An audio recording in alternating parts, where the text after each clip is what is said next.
He resigned because he was about to be impeached, and he didn't want the full extent of his crimes exposed. And what were these crimes? Your Honor, the Watergate scandal was one of the grossest abuses of presidential power in history.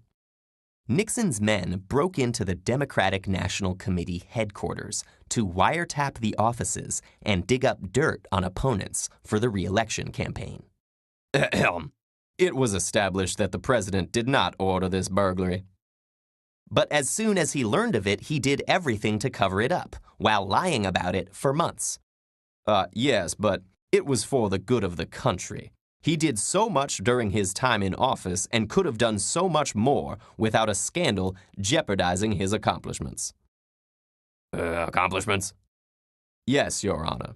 Did you know it was President Nixon who proposed the creation of the Environmental Protection Agency and signed the National Environmental Policy Act, expansion of the Clean Air Act?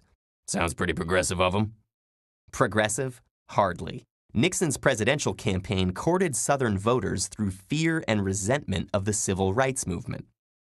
Speaking of civil rights, the prosecution may be surprised to learn that he signed the Title IX Amendment, banning gender-based discrimination in education, and ensured that desegregation of schools occurred peacefully. And he lowered the voting age to 18 so that students could vote. He didn't have much concern for students after 4 were shot by the National Guard at Kent State. Instead, he called them bums for protesting the Vietnam War, a war he had campaigned on ending. But he did end it.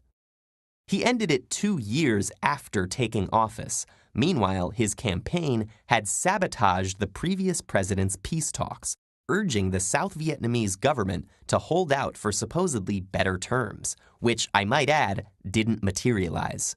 So he protracted the war for 4 years, in which 20,000 more U.S. troops and over 1 million more Vietnamese died for nothing. A presidential candidate interfering in foreign negotiations? Isn't that treason? It is, Your Honor, a clear violation of the Logan Act of 1799. I think we're forgetting President Nixon's many foreign policy achievements. It was he who normalized ties with China, forging economic ties that continue today. Are we so sure that's a good thing?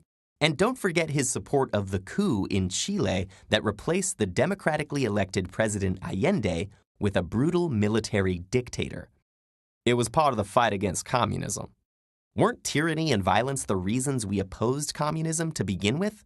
Or was it just fear of the lower class rising up against the rich? President Nixon couldn't have predicted the violence of Pinochet's regime. And being anti-communist didn't mean neglecting the poor. He proposed a guaranteed basic income for all American families, still a radical concept today. And he even pushed for comprehensive health care reform, just the kind that passed 40 years later. I'm still confused about this burglary business. Was he a crook or not? Your Honor, President Nixon may have violated a law or two. But what was the real harm compared to all he accomplished while in office? The harm was to democracy itself.